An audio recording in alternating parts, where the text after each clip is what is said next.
Hello, welcome to episode 3. So this time it is a discussion on the Time Lords. Yes, this new Doctor and villains race, we are looking on the Time Lords. So some Time Lords have been easy, such as villains such as Rassilon, Omega, the Master, the Irani, and of course Chancellor Goff.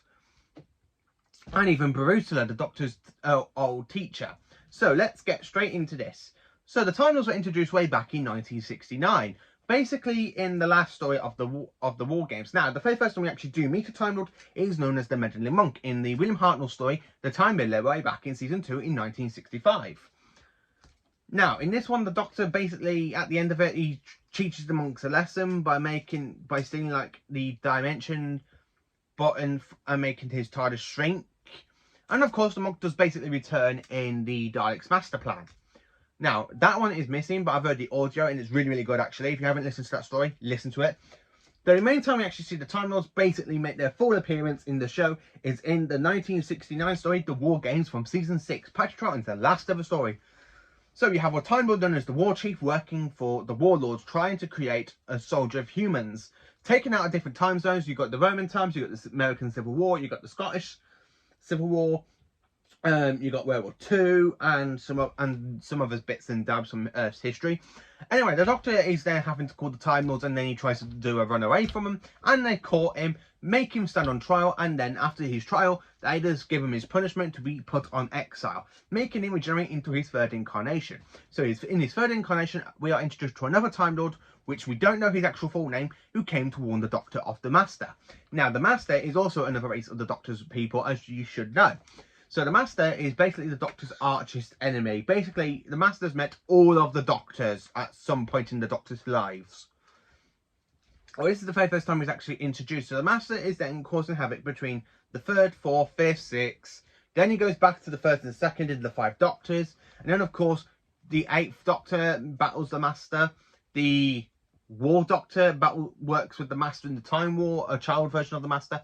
And then, so on. And then we get to New Who with Tennant, Capaldi, and Whittaker, aka having versions of the Master themselves to fight. So anyway, the Master is then trying to get the hands on a Doomsday weapon. So the Time Lords, being the Time Lords, they send the Doctor onto a mission for him to stop the Master. So of course, this ain't the very first time the Time Lords have interfered into missions for the Doctor. This is one of the stories which is kind of in space. The second one is the Mutants, where they send the Doctor again.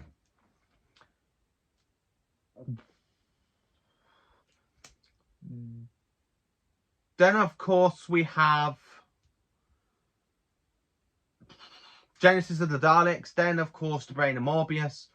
And most probably the Attack of the Cybermen. And I will get that later at some point in the Doctor's life.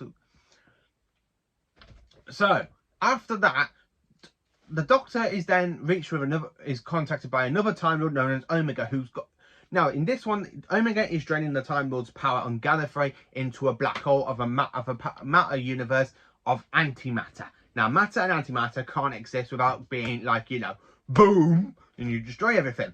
So anyway, Omega is then sending a scribble bubble thing to transfer the to try and locate a Time Lord on Earth. Then, of course, the Time Lords know the Doctor is in struggle. They can't help the Doctor out themselves. So they send the Doctor out of his own time stream and pop him into his own little future. Or, as we should say. And of course, the 2 Doctors, plus a little bit of help from the 1st Doctor, battle Omega, go back in their own times. And of course, the Time Lords give the Doctor his actual freedom to travel back in time and space. Boom! The 3rd Doctor is allowed to travel back in time. Now, Gallifrey is mentioned as the Doctor Home's planet in the following season in the Time Warrior when he's battling against the Santaran.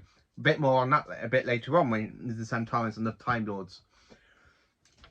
So then, of course, the very first time we actually get to see Gallifrey in full blown, it is in the Deadly Assassin, where the Master is in his decaying state, working with Chancellor Goff, who is then trying to find a way to survive the Master by using the Eye of Harmony, thinking that he can contain it with this Rod of Rassilon and the Stash of Rassilon. But he ends up failing, and the 4th Doctor defeats him.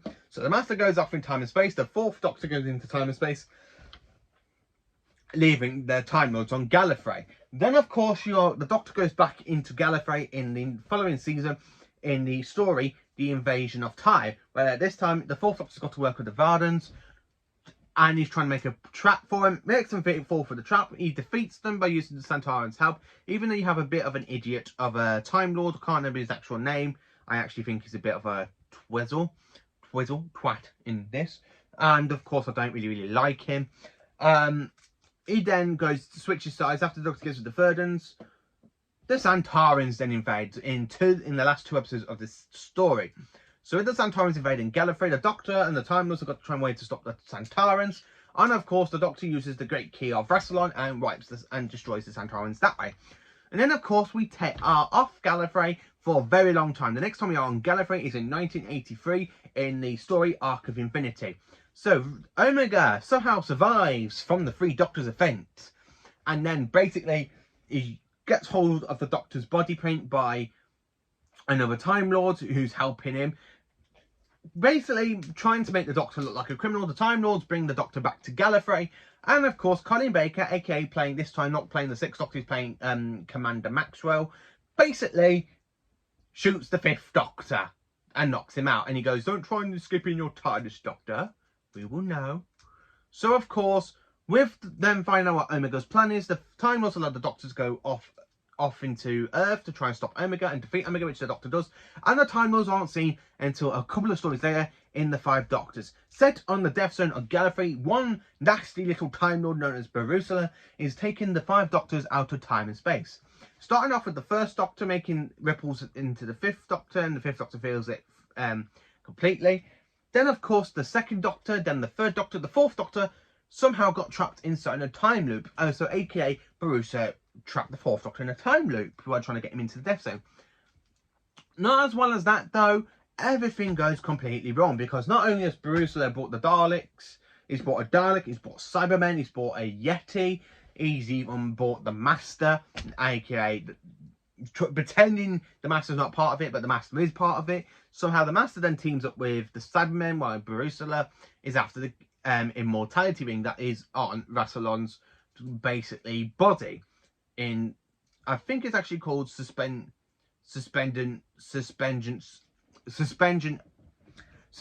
animation. Boom, got that one out of my mouth. So with the Barusala taking hold of the Ring of Immortality, he is then turned into a statue on Rassilon's morgue, aka the 4 Doctors and the 4th Doctor, so basically all 5 Doctors get put back into their own time. The Doctor is offered the role of the presidency, but he runs away from Gallifrey yet again. So the next time we see the Time Lords, basically we see a Time Lord or Time Lady, is the Irani, in aka the Mark of the Irani. So with the Irani working with the Master in this one, so the Master pops up again. The Irani's introduction story, it really works well with the Irani in Iron Bridge, in film location in Iron Bridge, taking chemicals of the humans, making them angry and aggressive. Basically, and then of course the next time we actually see a Time Lord, we are actually on a Time Lord space station, and of course the Doctor is back in trial. Yes, this is the trial of a Time Lord, season 23, aka this one. So with the Doctor being put on trial by a darker version of himself, named as named as the Valiard. The Valiard is the dark side of the Doctor's nature, which is really absolutely a fantastic story. And of course, with the Master helping the Doctor to defeat the Valiard, the Valiard is the dark and bad side of the Doctor, where the Doctor is the good light side, light and bad sort of thing. And then of course we are introduced after the story. After we are basically into Time and Irani. Now the Irani again, is on the planet Lakershire, trying to trap the Doctor there, so she could actually use him to try and help find the Flormia for her rocket, so she can kill every single Lakershire and watch the experiment in her TARDIS, because she's cruel that way. She's then defeated by the 7th Doctor. So I don't really know where else to start from for the Time Lords in the classic run, because technically they have been in Big Finish a lot, but I don't know every single story in Big Finish they've been. I know they're in the Time War box sets. I basically do need to buy. I am going to buy every single CD of Big Finish, and then I can sit there and listen to every Time Lord story, and then I can add them in. So the next time we see the Time Lords on screen, it is no other than 2009-2010's Winter Specials, the end of time, with the Time Lords coming back through to the end of time itself, so they can rip open the universe by coming back from the Time War. They are stopped by the Master and the 10th Doctor going back into the Time War. And that's okay. Rassilon is then, something happens to them, because you don't really see them until the following, into the 50th anniversary, where the War Doctor, the 11th Doctor, the 10th Doctor, and all the other past Doctors, including one future version of the Doctor, Mr. Peter Capaldi, all go back in time to save Gallifrey from the Time War, which is in the 50th anniversary. Now, the Gallifrey scenes are absolutely amazing. So after all the Doctors save Gallifrey, the next time we actually see Gallifrey is in the Series 9 finale in Heaven Sent and Hell Bent. Now, the Time Lords trap the Doctor inside his convention dial, so if they can get information from him about the hybrid. Now, the hybrid is supposed to be a warrior race between a Time Lord and a Dalek, but unfortunately, they are stopped. There's no such thing as a hybrid. The 12th Doctor basically kicks Rassilon off his planet. He then kills a guard and says, "I'm sorry, I try not to break your jaw. Regeneration. 10th, good luck to you." And he runs away from the Time Lords again in his in the 12th incarnation. Still has another TARDIS, and off he goes with Clara, he took out of time because she dies in 2 stories earlier. So basically, the 12th Doctor uses the Time Lords and Gallifrey tech to bring her back somehow, partly from her death. So then the next time we see Gallifrey, we don't see no Time Lords. We see Gallifrey in one of the best episodes, Spyfall Part 2, where the Master is telling the Doctor through a hologram version that he's capable. He's destroyed Gallifrey. Now, the Doctor's basically saved Gallifrey for no reason. Basically, that's how I see it. The Doctor saved Gallifrey, and now so it can be destroyed by the Master, who tried in the Deadly Assassin. Then, of course, in the finale, the Timeless Children, we find out through the Time Lord Matrix that the Doctor is the Timeless Child.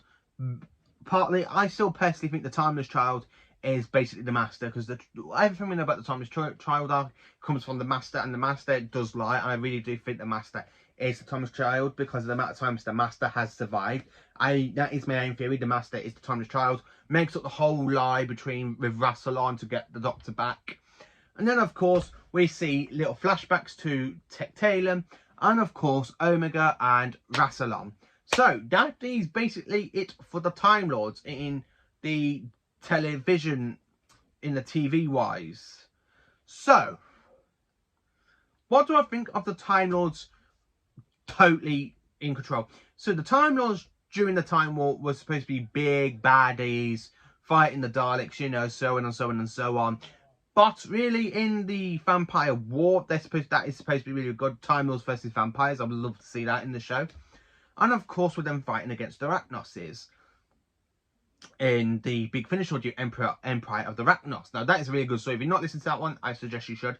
The Time Lords are in this episode I'm talking about because it's not really fair that I do the Daleks and then not talk about the Time Lords.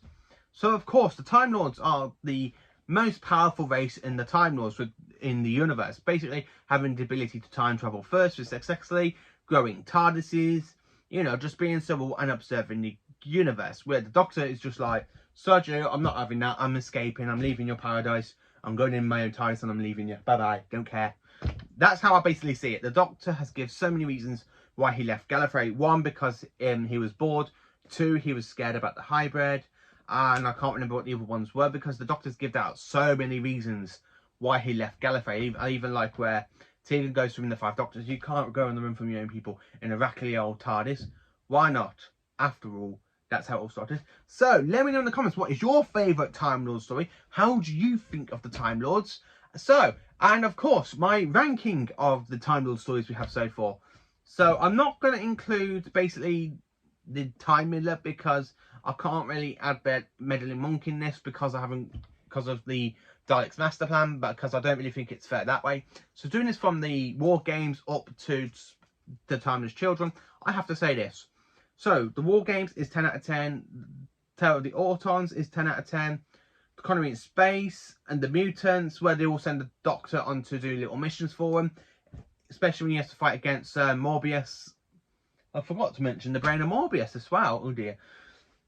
Morbius, the Time Lords sent the Doctor there as well. So every little bit, the Time Lords have sent the Doctor to do missions, but I'm not actually going to be talking about them. I'm going to be talking about the Time Lords themselves in the stories. So I really should take out Colony in Space then. So after the... where was I? Tell of the Autons. So after Tell of the Autons, I put the 3 Doctors, 10 out of 10. After the 3 Doctors, I've put the Delhi Assassin, 10 out of 10. The Invasion of Time, I put down to 5 out of 10 because it is not that good. It is a good story, I suppose, but not really good, if you know what I mean. And then, of course, I have added Arc of Infinity. Again, that's a 4 out of 10. Not my personal favourite story, but Omega's okay in that. Well, Omega's literally just a little copy of Dave, so when he copies his body. The 5 Doctors is 10 out of 10. Trial of a Time Lord, the whole lot of it, I've actually put that down as a 7 out of 10 because some stories are up, some stories are down. The court scenes do get a little bit boring. Tamil Rani and Mark Rani, I've put them 2 down because they're both Rani stories. I've actually put them both down for 10 out of 10 because I actually do love them, especially Tamil Rani. Not many people do like Tamil Rani, but I think it's a good story. I actually love the comedy that Sylvester McCoy brings in. So after that, the End of Time Part 1 and Part 2. Now, Part 1 I do rank a lot higher, but just for the sake of this, I've had to put this down as a 1 out of 10 because I really don't like this one. So after that, the Day of the Doctor is a 10 out of 10. Heaven Sent is 10 out of 10 at the end of it when you see Gallifrey. Hellbent, I've put down 5 out of 10 because even though it's not that good, but the Doctor does get his Sonic at it, so for the Sonic bonus, he gets that. And then, of course, Spyfall Part 2 is a 10 out of 10. And The Timeless Children is 10 out of 10. I do like The Timeless Children, but as I say, my own theory, it's the Master who is the Timeless Child and not the Doctor. So let me know in the comments what you think who is the Timeless Child. What do you love about this? Thank you for watching and subscribing to my channel. And I hope you enjoyed this episode 3 of the Time Lords. And I hope you have a very good day. Thank you for watching.